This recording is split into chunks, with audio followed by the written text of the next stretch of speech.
Salam alaikum, Azul bonsoir.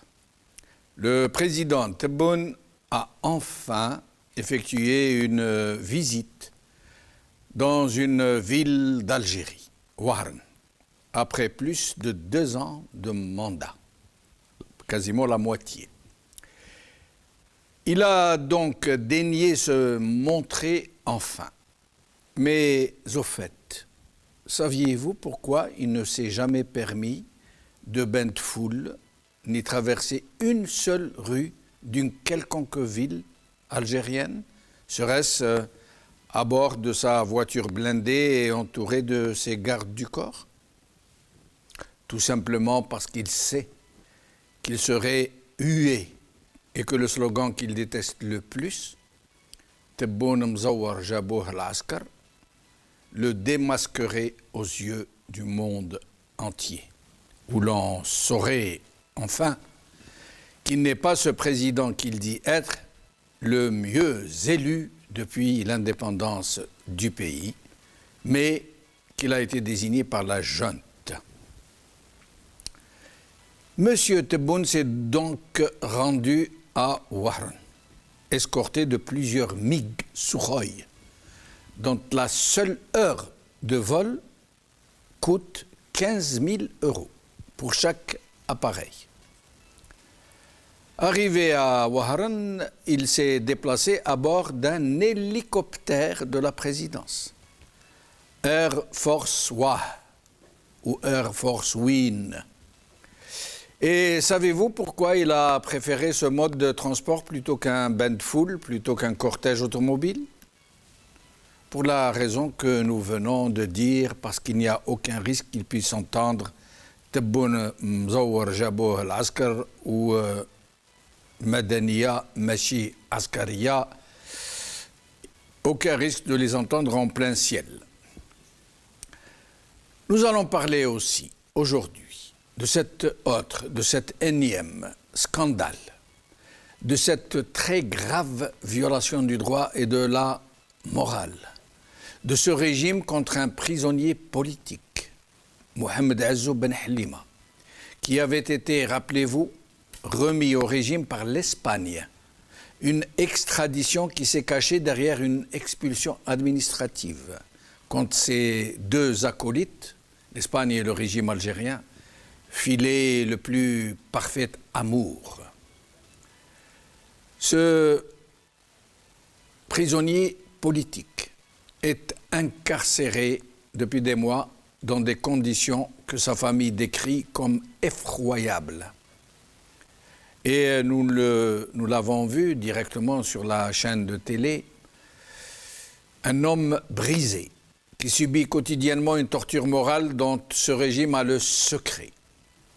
Il a été donc exhibé à la télévision du régime, sommé de se livrer à ce qu'on nous présente comme une confession librement consentie, où il dénonce ceux qui lui ont été désignés comme autant de terroristes.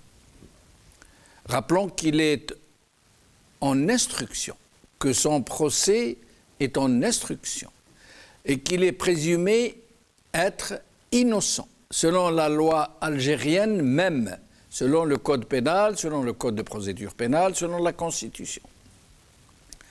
Mais le régime n'en a cure.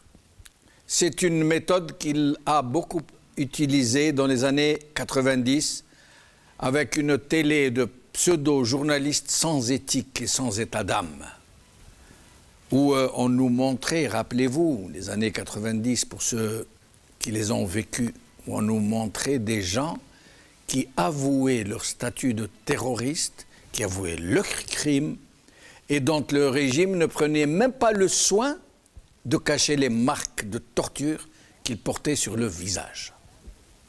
C'est cela, l'Algérie nouvelle de Tebboune.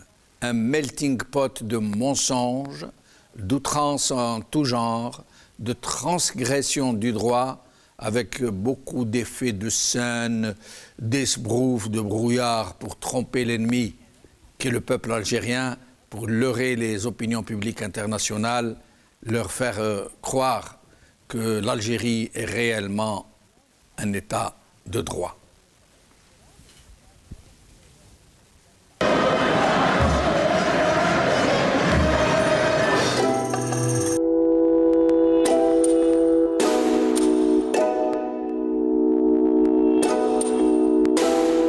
يما كتري من دعاوي ولادك راهم خارجين يمشيو على الحرية يما ولادك متحضرين طالبين ديمقراطية هاك الورد زيد الياسمين في مسيرة سلمية عالتغيير معولين اليوم الشعبي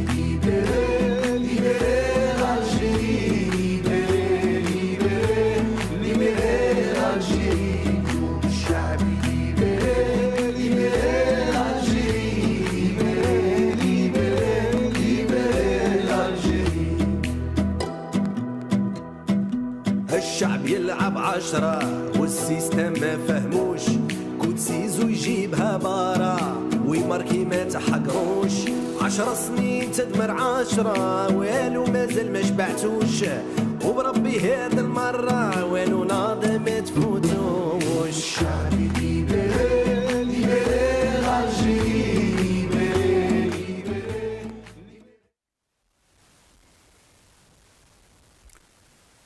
Tebbouna Wahran de l'avion à l'hélico. C'est le titre de notre émission d'aujourd'hui. Pour en parler, Issa Rahmoun, maître Issa Rahmoun, avocat, défenseur des droits de l'homme, qui nous a demandé de le libérer assez tôt. Adel Jabbar, observateur politique depuis le Canada. Badreddin Gerfa, cadre du FIS depuis l'Algérie. Issa Rahmoun, merci d'être avec nous.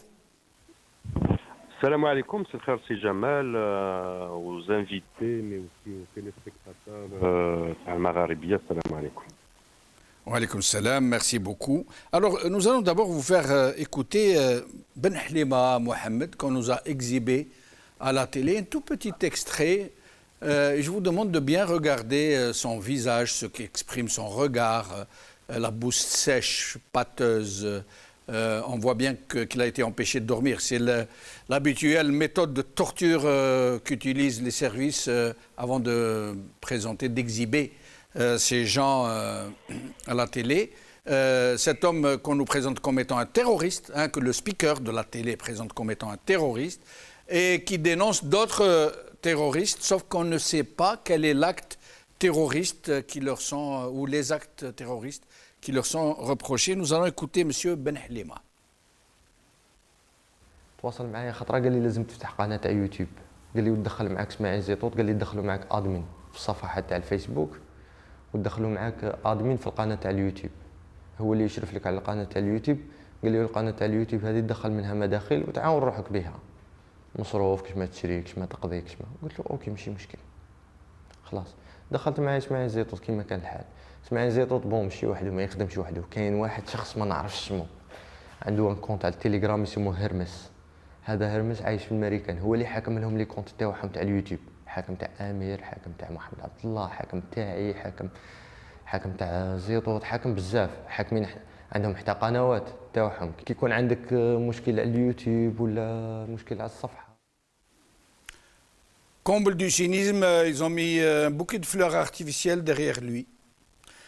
C'est incroyable. On n'arrive pas à comprendre comment fonctionnent ces gens, mais enfin. Et nous allons écouter maintenant son avocat ou l'un de ses avocats, Maître Rani Badi. Écoutons-le. أولا منذ مدة التلفزيون العمومي نصب نفسه وكأنه هيئة قضائية أصبح يحكم على الناس من خلال التحقيقات ومن خلال الحصص يبثها بشكل مسيء لكرامة الأشخاص ومسيء كذلك للدولة الجزائرية ومسيء للقضاء الجزائري ولكل جزائري لأنه في النهاية التلفزيون العمومي هو لم يوجده القانون الوسائل الإعلامية ليست جهات قضائية وليست محاكم احنا كي نجيبوا الناس ونقولوا لهم بأنهم هذو إرهابيين والقضاء الجزائري لم يفصل في ملفاتهم محاطة بسرية التحقيق محاطة بقارنة البراءة واللي هي قارنة دستوري أو هي مبدأ دستوري أن كل شخص 41 نعم إذا نعم لا يحتاج هذا محمد عبد الله متهم عنده ملفات فعلا لكن ولا ملف لحد الآن Maître Issa Rahmoun, donc voilà pour le cas Ben Halima qui a été exposé en 2022, on n'est plus en 2000 ou en 1992, en 2022, qui vient d'être exhibé à la télé, qu'on accuse d'être un terroriste sans aucune preuve, qu'on nous présente comme le dénonciateur, celui qui vient à confesse pour désigner les autres d'avoir été des terroristes. Et je rappelle que son affaire est en instruction et qu'il est en prison préventive, en mandat de dépôt, et qu'il a été prêté à la télévision pour le montrer, pour l'exhiber. Maître Issa Rahmoun, sur cette affaire. Ben, écoutez, si Jamal, je ne peux que dire qu'il faut être en homme de droit, en homme de loi, il faut être révolté, il faut se révolter. On est indigné, sidéré par rapport à ce genre de pratique qui n'est pas la toute première. On est en 2022, certes, mais le régime, dans sa nature, dans son fonctionnement, dans la gestion médiatique de sa manipulation politique, demeure le même. Ça nous rappelle aussi durant les années 90, et l'un des épisodes, parce que Dahdouh, il n'a pas commencé en 2022, il a commencé bien avant, avec toutes les histoires de repentis, de terroristes repentis, avec toutes les histoires de... et je me rappelle l'affaire de l'assassinat de Mateblounes, où ils ont ramené par la suite, pour les besoins de classer l'enquête et de faire taire les vérités, des éléments qu'ils ont présentés comme étant terroristes repentis, qui nous racontaient à peu près la même chose. Souvenez-vous aussi de l'épisode, le premier Dahdouh et le deuxième Dahdouh, celui qui approvisionnait le MAC, qui est classé par le régime comme organisation terroriste. Cela nous renseigne sur l'aspect du droit. Écoutez, effectivement, j'ai lu les communiqués des deux de la défense de Mohamed Abdullah ou de la famille Ben Halima. C'est légitime comme communiqué, comme réaction à l'opinion publique. L'article 41 de la Constitution, 54 de la Constitution et l'article 147 du Code de procédure pénale, effectivement, trouvent leur mécanisme d'application dans ce genre de manipulation médiatique. Pourquoi la télévision algérienne est un service public? Que cette télévision, cet organe de propagande du régime, c'est tous les Algériens qui payent ces fonctionnaires, cette institution, ce service public avec leurs impôts. C'est un bien qui appartient au public, aux Algériens. Est-ce que les gens qui sont exhibés ainsi, et dont on voit qu'ils ont été torturés, ne serait-ce que de la torture morale ou mentale, est-ce qu'ils ont une quelconque voie de recours légale pour dénoncer cette pratique et pour faire condamner la télévision, faire condamner les gens qui ont ordonné qu'ils passent à la télé? Est-ce qu'ils disposent d'un recours légal? D'ores et déjà, je vois que le collectif d'avocats de Mohamed Abdullah et la famille de Ben Halima annonce la couleur en disant qu'on va y aller en justice et déposer plainte contre le NTV pour ce genre de pratique. Effectivement, la loi prévoit un recours à la justice dans le cas de divulgation de l'instruction, dans le cas de manipulation de l'information et dans le cas de pression sur un prévenu. Parce que jusqu'à présent, la présomption d'innocence qui est consacrée par la Constitution, par les textes et conventions internationales que l'Algérie a ratifiées, ça prévoit effectivement le recours à la justice. Maintenant, sur la question de la torture, vous ouvrez une parenthèse intéressante, si Jamel. Nous, on a l'habitude de prendre la torture dans l'aspect corporel, c'est les agressions, c'est les coups et blessures portés à une personne, à un humain, dans le cadre d'une investigation, d'une enquête ouverte à son encontre. Par contre, souvenez-vous, Karim Tabou Kiken, quand il était emprisonné, le fait de le mettre en isolement, le fait de lui retirer tous ses droits autant que prévenu et détenu est une torture morale. Le fait de le mettre à côté des prisonniers qui étaient condamnés à la peine capitale, et souvent c'est des cas qui sont dépressifs, de droit commun, qui ont perdu la notion, qui ont perdu le nord réellement. Ça, c'est une forme de torture. Il existe une torture corporelle, mais il existe une torture morale. Et je trouve que la torture, il ne faut pas la minimiser seulement en disant ils ont subi de la pression. La pression est une forme de torture. Aujourd'hui, on rencontre ces cas en tant que praticien du droit, même dans les affaires de droit commun, liées aux stupéfiants, liées à la drogue, à toutes sortes de poursuites faites par le parquet. On retrouve des pressions exercées dans les centres de commissariat, dans les locaux de gendarmerie. Des pressions sont exercées sur l'humain, et là, c'est une torture avérée. Et pour ce qui est du journaliste de la télévision, dont on ne voit pas le visage, mais qui, parlant de Mohamed Abdallah ou de Mohamed Ben Halima, dit clairement, ce sont des terroristes. Ce terroriste, quand il le présente, il dit, ce terroriste avait ceci, cela, alors qu'il n'y a aucun acte de terrorisme établi par la justice. L'affaire est en instruction, rien n'a été prouvé, rien n'a été établi, il n'y a aucune condamnation. Est-ce que ce journaliste risque lui-même, en tant que personne, et une poursuite? Ou alors est-ce qu'il peut se cacher derrière les instructions qu'il reçoit et qu'il n'a aucune responsabilité en l'occurrence? Bien sûr, si les collectifs le collectif des avocats des deux prévenus, Ben Halima ou Abdullah Mohamed, aillent jusqu'au bout de leur procédure judiciaire, automatiquement, et si le parquet va jouer le jeu. Pourquoi? Parce que si on croit, si Jamal, des fois on se trompe d'axe d'analyse, on croit qu'on est dans un pays où l'état de droit est consacré, où la justice est indépendante. Et du coup, recourir à la justice comme instance ou pouvoir de régulation des conflits sociétals, des conflits politiques à la fois, est un recours assez sûr. Souvenez-vous, si Jamal, à l'occasion de l'assassinat du jeune Rabbi Rahmou Jamal Ben Smaïn, où la même télévision algérienne avait classé la Kabylie, Mantiqa Irhabia.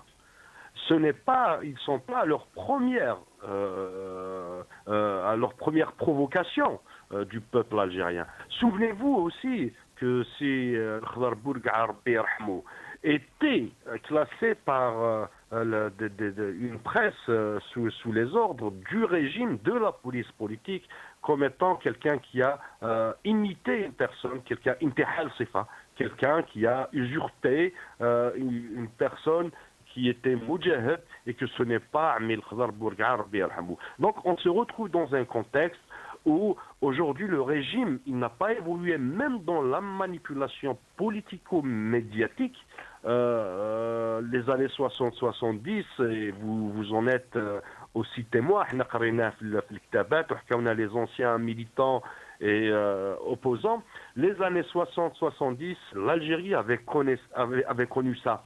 Mais Lyon, force est de constater, ils sont en train vraiment de mentir à l'excès. Vous voyez, c'est sans scrupule, c'est sans retenue. Merci. C'est hado hozia. Mais ils se trompent en fin de compte que les Algériens aujourd'hui n'acceptent plus ces bobards, n'acceptent plus ces manipulations du régime. Et il faut se rappeler que la télévision algérienne est un bien public, est un espace public. La télévision appartient au peuple, pas au régime algérien. Maître Issa Rahmoun, merci, au plaisir de vous retrouver dans cette émission. Merci beaucoup. Adel Jabbar est avec nous. Adel Jabbar, observateur politique depuis Montréal. Merci d'être avec nous, Adel Jabbar. C'est moi qui te remercie, cher ami. C'est toujours un plaisir d'être là. Salam alaikum. Merci. Et un bonjour à notre peuple en Algérie et à l'étranger. Merci beaucoup, cher ami. Je vois que le t-shirt est toujours là. Madaniya, Machi, Askariya. Chacun porte son uniforme. Je suis d'accord. Je suis d'accord. Or, aujourd'hui, on a vu Tebboune Wahran accompagné par un militaire, peut-être le chef de région. Il ne l'a pas quitté d'une semelle. On aurait pensé que ça aurait dû être le rôle du Wali ou du ministre de la Jeunesse et des Sports, puisqu'en l'occurrence, c'est un événement sportif. Or, celui qui était à ses côtés, qui ne lâchait pas d'une semelle, était un militaire. Mais d'abord, Adel Jabbar, au sujet de ces prisonniers politiques qui sont exhibés à la télévision algérienne, qui sont présentés en tant que terroristes, comme ça. L'animateur de télé les présente comme des terroristes, alors que leur affaire est supposée être en justice. Et Maître Issa Rahmoun, quand je lui ai posé la question, il m'a dit « Oui, si le parquet joue le jeu, vous pensez que si les familles et les intéressés portent plainte, que le parquet pourrait jouer le jeu et leur donner raison contre cette violation très violente, si je peux dire, de leurs droits ?» Le parquet a toujours joué le jeu de ses maîtres, le jeu de ceux qui l'instrumentalisent, de ceux qui lui donnent des ordres par téléphone pour exécuter les décisions de justice qu'on lui souffle à l'oreille. Il faut parler très courtement parce qu'il faut faire l'économie de la salive avec ces gens-là. Ça ne mérite pas de dépenser beaucoup de salive. On risque de s'assécher avec ces temps caniculaires, surtout en Algérie. Il faut dire une chose, c'est qu'en Algérie, l'injustice est la règle. Il n'y a pas de justice en Algérie. Il y a des chapelets de textes, d'articles, de lois, etc. Ils sont faits par les Issa Bahadi qui ont confisqué ce pouvoir. Ils s'assoient dessus. Il ne faut même pas l'effort eux-mêmes de respecter ce qu'ils ont écrit. Quand j'ai vu, moi, Mohamed Ben Halima, et avant lui, j'avais vu Mohamed Abdallah, je me suis dit une chose. Had Nidam, le Moufels, qui se fait fracasser, Izazouh, Kabran ou Sergen, alors qu'il a une armée de 500 000 hommes, il dépense 13 milliards de dollars, il passe tout son temps à nous emmerder avec ses discours caverneux à partir de ses casernes. Je me dis, Hada Moujish, ou Hada Mouchnedam, ou Hadi Mouchqiyada, Hadou, c'est des pieds nickelés qui se font déstabiliser par le premier venu. Mohamed Ben Halima n'est qu'un petit caporal. Ce n'est pas un général de leur armée qui a volé, qui a tué, qui a triché, qui a détourné. Des fois, c'était un petit caporal qui a eu la malvie, et puis il s'est sauvé. Il s'est sauvé légalement d'Algérie. Il a eu un visa touristique et il est parti s'installer en Turquie. Maintenant qu'on nous le ramène comme ça et qu'on l'expose comme une bête de sang, comme une capture, une prise de guerre, c'est idiot. Parce que pour moi, c'est des imbéciles qui sont archi nuls en communication. D'abord, ils nous présentent quelqu'un avec un vase des années 70. On dirait le décor du politburo soviétique des années 60. Moi, j'ai donné une image de Ben Halima à des spécialistes, à des experts de la communication et du body language, du langage corporel. On me dit, ce type-là est drogué, il est plein de psychotropes, de barbituriques, il est enflé parce qu'il dort tout le temps, parce qu'il est drogué et on lui a soufflé. Quand il parle, c'est comme s'il était en train de raconter des histoires à la Kabylie. Pour lui, rien n'était, rien n'était grave. Il n'a commis absolument aucun délit. Il parlait de ses petits malheurs, qu'il nous cite un cas de terrorisme, une opération terroriste à laquelle aurait participé ce jeune caporal, ou Mohamed Abdallah, ou l'Arabie Zitoute, ou n'importe Adel Jabbar, ce régime qui a reconnu la présomption d'innocence, ce principe universel de présomption d'innocence qu'il a consacré dans sa constitution, dans son code de procédure pénale, dans ses discours politiques. Et pourtant, il vient là, tout honte bu, en plein jour, à la télé publique, nous présenter un monsieur dont le procès est en instruction, dont l'affaire est en instruction, et il nous le présente comme terroriste, et il viole la présomption d'innocence d'une façon aussi flagrante, aussi outrancière, en nous regardant dans le blanc des yeux et en nous parlant de démocratie. M. Tebboune est en train de parler de l'Algérie qui est enfin devenue un État de droit. C'est quand même incroyable. Non, c'est très croyable. Vous êtes dans un monde de parano. Ces gens, c'est des parano, c'est des psychopathes. Ils n'ont pas la culture de l'État, ce n'est pas des hommes d'État, c'est des potentats. Tebboune n'aurait jamais espéré de sa vie être chef de section dans une mairie ici au Canada ou aux États-Unis. Il se trouve par miracle, par le miracle de la mitraillette, à la tête de l'État algérien, de la pauvre Algérie. Moi, je ne m'étonne pas du tout. Ce pays-là est sous une démocratie militaire. C'est un nouveau concept de sciences politiques qui a été inventé par Rangers, le casquetta ou le mitraillette. C'est tout. Ce type-là, quand il est descendu à Oran, tout à l'heure, on l'a vu, il a salué qui? Charles Talbouham. Non, il a fait un V de la victoire à de la quincaillerie aérienne. C'est tout. Donc, هذاك الجنرال اللي جماعه يعسوا والوالي c'est le walou وهذوك اللي جوه بكل ce n'est pas la population d'Oran. Un président, quand il va en visite dans une de ses provinces ou une de ses wilayas, c'est pour être reçu par le peuple. Bouteflika, qui était un grand bandit à l'époque, faisait des bains de foule, même sur sa carrosse d'handicapé, on le sortait, on l'exposait. Ce type-là, non, il a été reçu par les Mchemchi, Ashabou. Ils étaient combien? 150, 200 sur le tarmac d'Oran. Donc moi, mais attends, Chalia, parce que pour moi, je n'ai que du mépris et de l'indifférence absolue, parce qu'il ne représente strictement rien à mes yeux et dans ma tête. Très bien, je reviens à vous dans un petit moment. Badreddine Guerfa, merci d'être des nôtres. C'est Badreddine Guerfa. C'est moi qui vous remercie, c'est Jamaldine. Merci pour l'invitation. Merci. Alors, Badreddine Guerfa, d'abord, quel temps fait-il à Nabaya Dréhan? Voilà. Il fait chaud et il y a beaucoup d'humidité. Énormément. J'imagine. Rabbi ma'akoum. Alors, Badreddine Guerfas, vous en connaissez un bout, vous qui êtes du FIS. Vous avez vu défiler des gens du FIS qu'on nous présentait dans les années 90 comme terroristes qui faisaient des confessions et qui faisaient des révélations et qui avouaient être des terroristes. Alors que, rappelez-vous, il y en a même qu'on avait vu comme lors de l'attentat contre l'aéroport de Dar el-Bayda, qu'on avait vu le visage tuméfié, qui portait des traces évidentes de torture. Et pourtant, ça ne les a pas empêchés de nous les montrer à la télévision.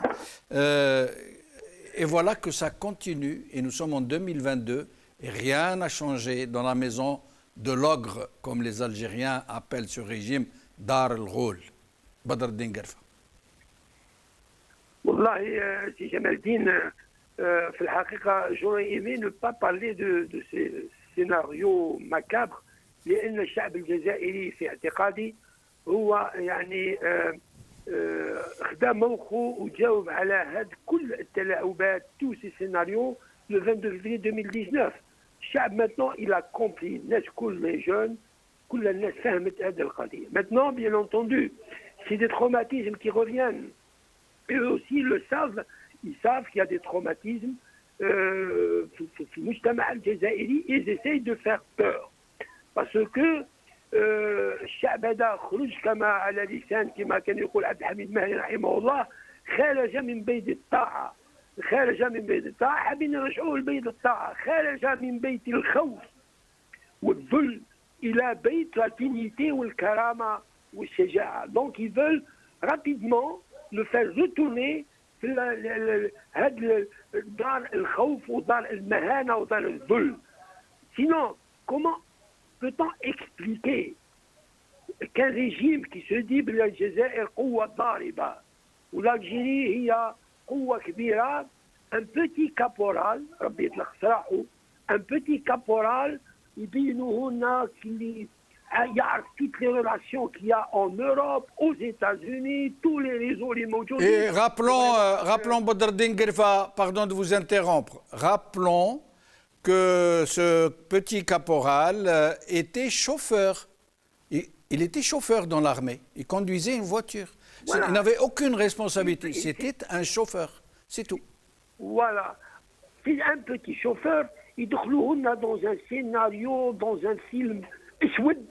وهذاك كذا والاخرين من لي زيتازوني والاخر كذا وزيدوا الحكايه كامله يعني vraiment il n'arrive pas à évoluer médiatiquement, il n'arrive pas à évoluer comme a évolué le peuple algérien. Donc يجيبوا لنا في الحكايات. Mais ce qui me fait mal au cœur, c'est que certains de nos compatriotes, malheureusement, surtout en Europe, يعني من حيث يعلمون أو لا يعلمون, ils sont en train de داخلين في هذا le jeu les uns contre les autres, alors que normalement احنا عايشين في une autre dimension. احنا عايشين une révolution. C'est vrai qu'on souffre, c'est vrai qu'il y a la répression, c'est vrai qu'il y a les prisons, mais c'est des tributs que chaque peuple doit payer malheureusement pour se libérer, pour avoir un état de droit. Donc, qu'est-ce qui nous apprend à le régime? Rien. Tu es terroriste aujourd'hui, demain tu es une... Demain tu es... Badr Dingerfa, un tribut que le peuple doit payer, que chacun de nous doit payer. Moi, enfin, Adel Jabbar et moi, nous sommes à l'étranger, nous ne risquons rien. Mais vous êtes au pays, comme beaucoup de nos invités, de nos amis, des militants, des gens qui sont sur le front de la résistance.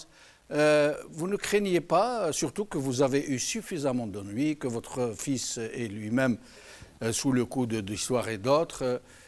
Vous ne craignez pas d'intervenir comme ça à la télé, sachant ce que vous risquez, Badr Dingerfa? سامحني je corrige حاجة. Nos compatriotes qui sont à l'étranger, أنا بالنسبة لي أنا ما نقولش مرتاحين. Ils ont la flamme du pays. في قلوبهم محروقين على بلادهم ما يجوش يدخلوا لبلادهم. سي ان تريبو. هذه شي فاتوره قاعدين يخلصوها نو كومباتريوت في الخارج. Maintenant pour revenir au pays, حياتنا للاسف notre génération et les générations اللي جاوا من بعدنا, c'est des générations de sacrifice. Des Algériens sont morts, des Algériens ont été torturés, des Algériens ont été mis en prison. وإحنا عقبنا شويه وما زلنا. La dernière fois par exemple j'étais en visite familiale quelque part à l'ouest, et le matin j'ai eu la visite de جهات أمنية. Je leur avais dit c'est bien, استقبال حار بارك الله فيكم. Ils sont là à guetter tout mouvement de chaque Algérien. C'est un projet de changement démocratique. هذا من الناس avec le changement اللي كاين في العالم خويا جمال الدين. حنا هذا ce qui se passe en Ukraine, tout le chamboulement في les relations internationales après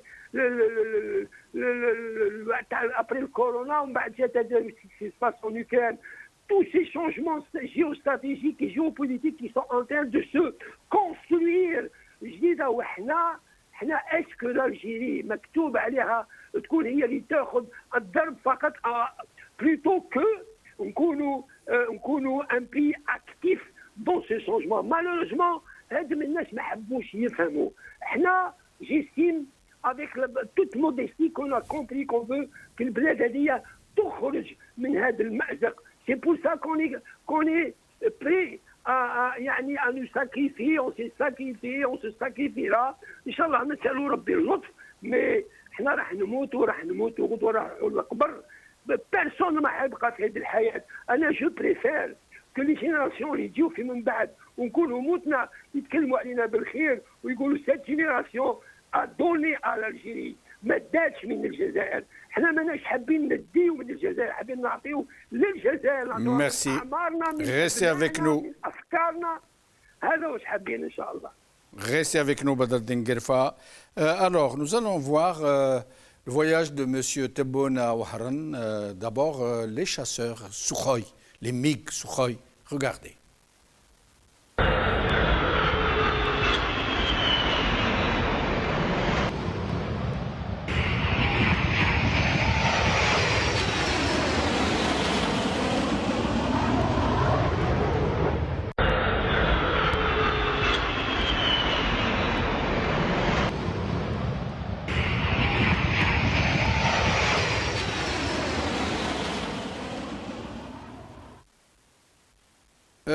Tebboune ne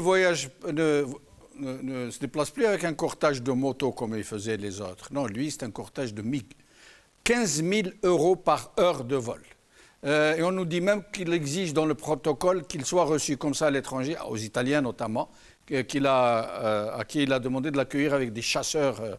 Mais nous allons aussi le regarder en hélicoptère. Regardez.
Le président américain voyage à bord d'hélicos et d'avions qu'ils appellent Air Force One.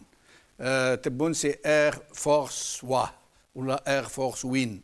Et donc, pourquoi Adel Jabbar, selon vous, ne s'offre-t-il pas des bains de foule? Pourquoi ne voyage-t-il pas à travers les routes algériennes? Pourquoi ne s'expose-t-il pas à rencontrer ses compatriotes? Pourquoi, à votre avis?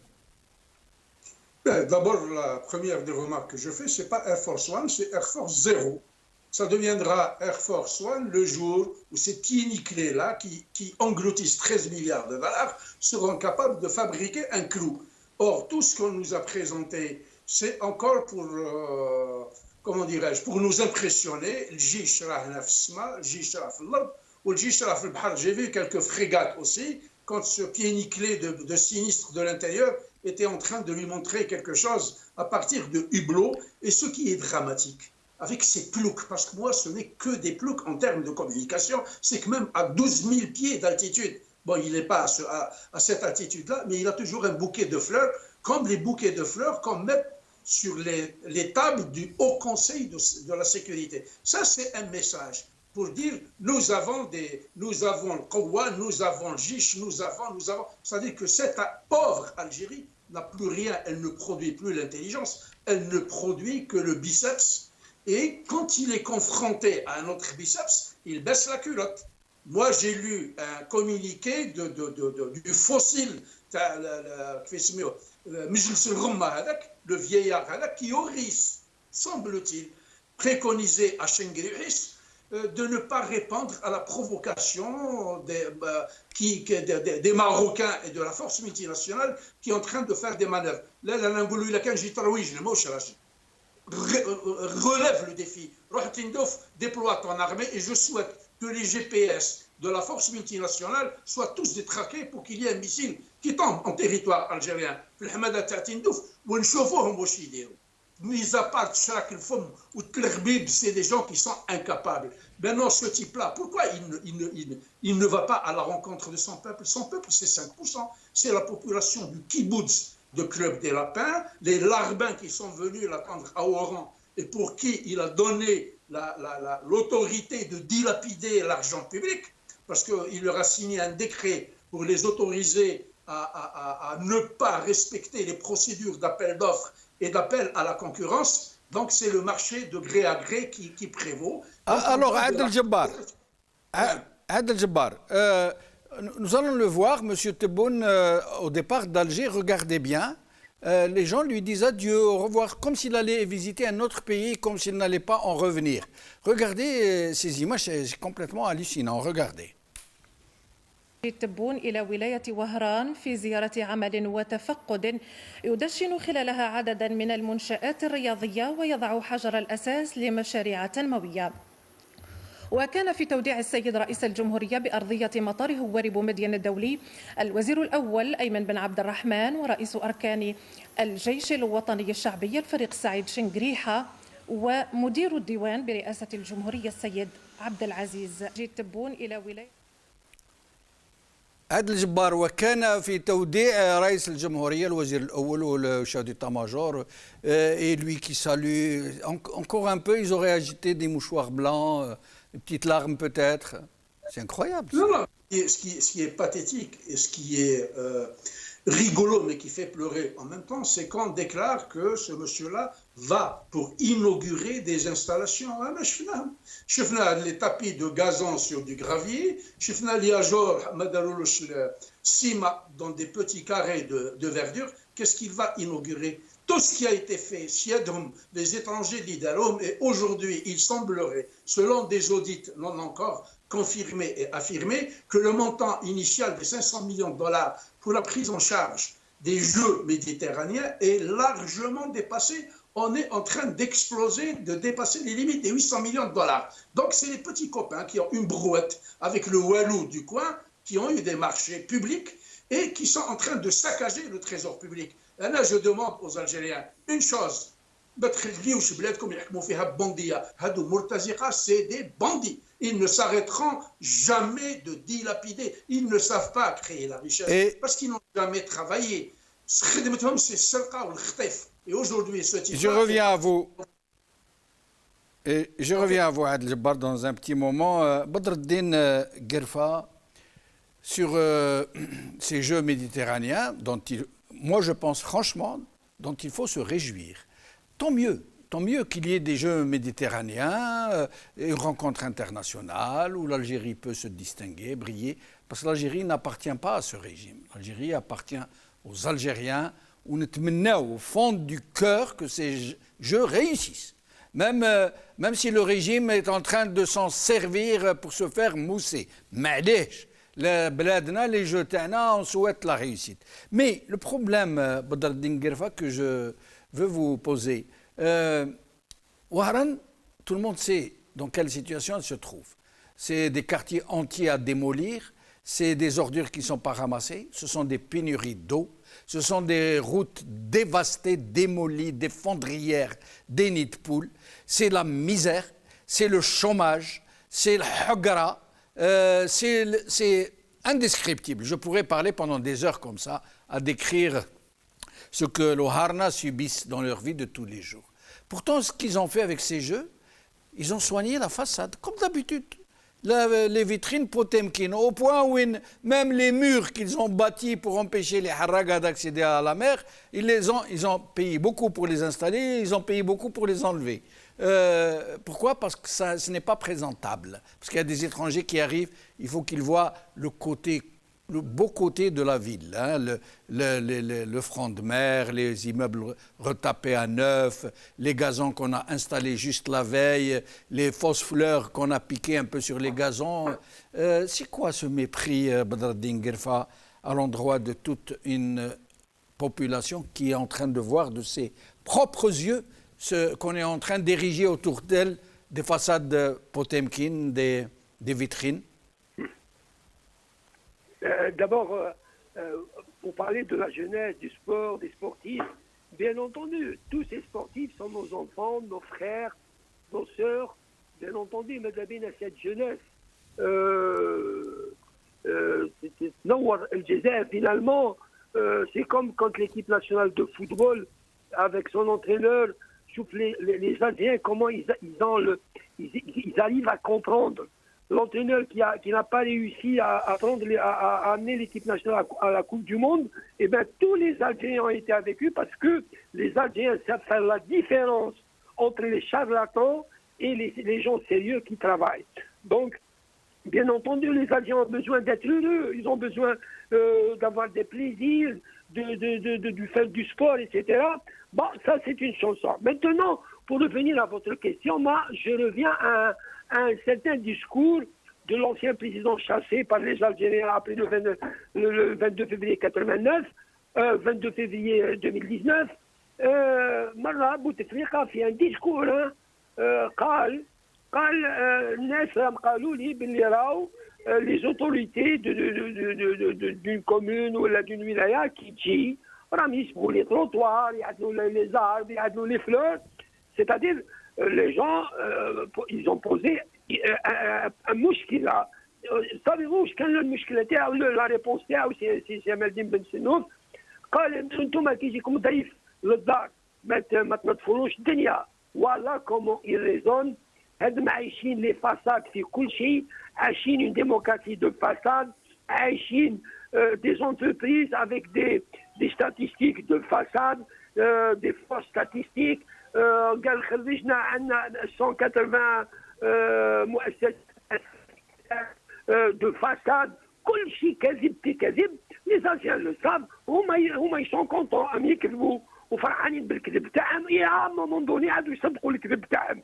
مي دون تو سا في الحقيقه وين هي الجزائر هذه سي لا بون كيسيون وين هي الجزائر الشباب كي نهضروا معاه انا كون جو بارل افيك لي جون عندهم اون ريبونس فانتاستيك يقول لك حنا ما كانش يعني حنا ما كانش بارابور aux autres peuples par rapport aux autres pays par rapport aux autres états parce que ce que n'a pas compris هذم الناس يحكمين le pouvoir c'est que les Algériens اليوم les Algériens qui sont branchés عندهم les éléments de comparaison اليوم عندهم c'est mathématique donc ils peuvent comparer notre pays aux autres pays عارفين que dans des pays africains الناس تقدموا certains pays يعني كانوا كيف لي زاني 70 تقدموا وحنا كيما علمونا بكري في ليكول بريمير celui qui n'avance pas recule l'Algérie تمشي à reculons كيما كانوا يقولوا بكري انت تشفى لها شي جمال الدين في لا ار اس بي افونسي اللور حنا قاعدين نافونسيو اللور مالوريزمون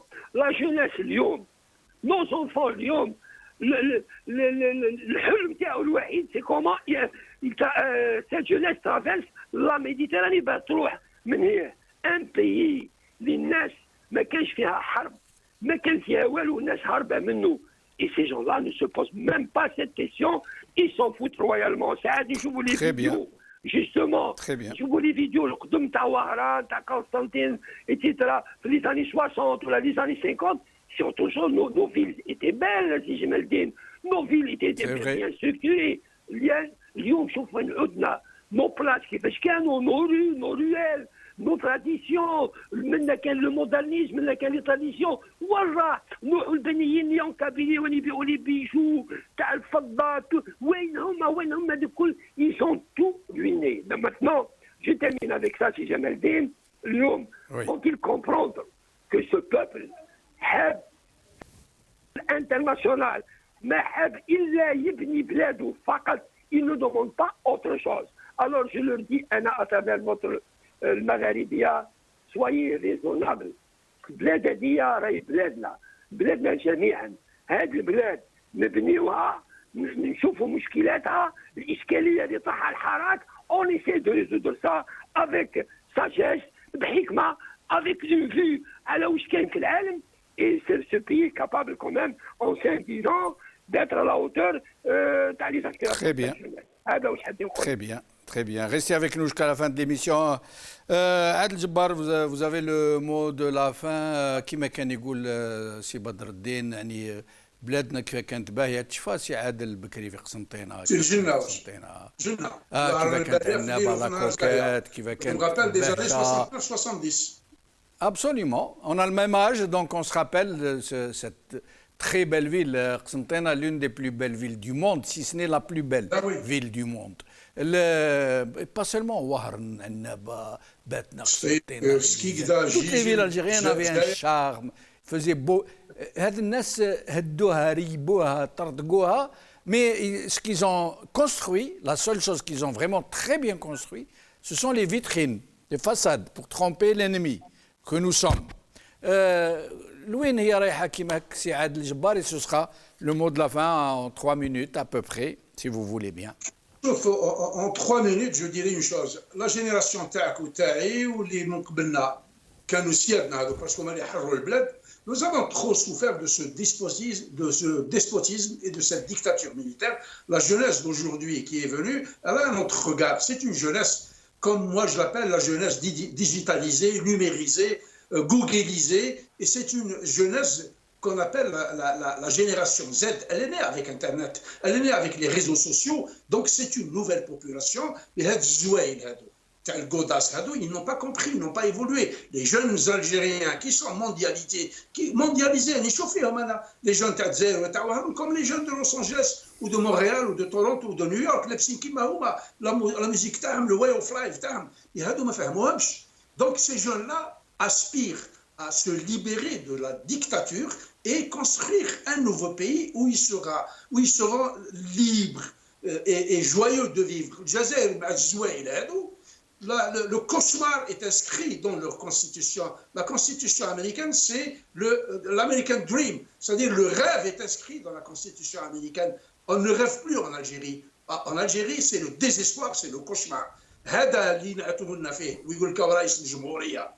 C'est comme un violoniste. Il vient, il touche les cordes de son violon, il les raccorde et il commence à jouer. On s'attend à ce qu'il nous joue une symphonie, mais il joue un concerto. Mais le concerto, il ne produit que le mensonge. Le message d'espoir que je donne aux jeunes Algériens, ils ne savent rien faire. Mais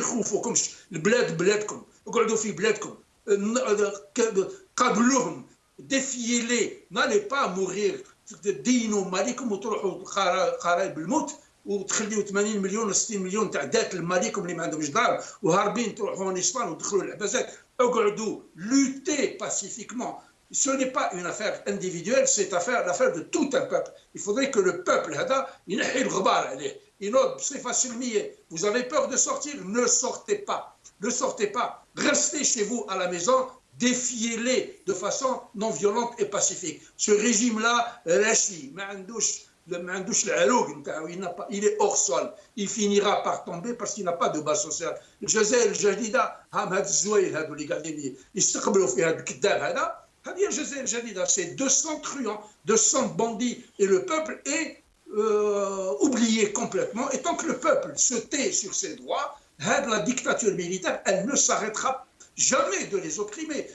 J'aurais tellement aimé parler des agressions criminelles contre Karim Tabou, des agressions criminelles contre Aïssani, le policier qui vient d'être condamné à 6 mois de prison. J'aurais tellement aimé qu'on continue à parler de Mohamed Ben Halima et de tous les otages politiques, au lieu de perdre notre salive avec un débile mental comme ça qui est venu sur le canon d'un blindé pour nous emmerder et dépenser notre argent. 100 millions, Mahmoud. Une information, la Mauritanie a déterré un traité d'amitié qui était sous le coude depuis 2008 pour reprendre son traité d'amitié avec l'Espagne.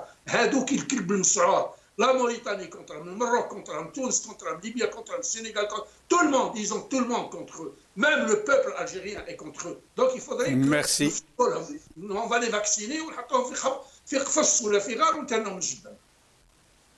Merci Adel Jabbar. Je suis désolé pour nos téléspectateurs. Adel Jabbar, il use des mots un peu vigoureux. Même si ce n'est pas mon rôle de le dire, يبرد القلب يعني franchement. Merci à Adel Jabbar, merci à بدر الدين قرفة, merci à maître عيسى رحمون.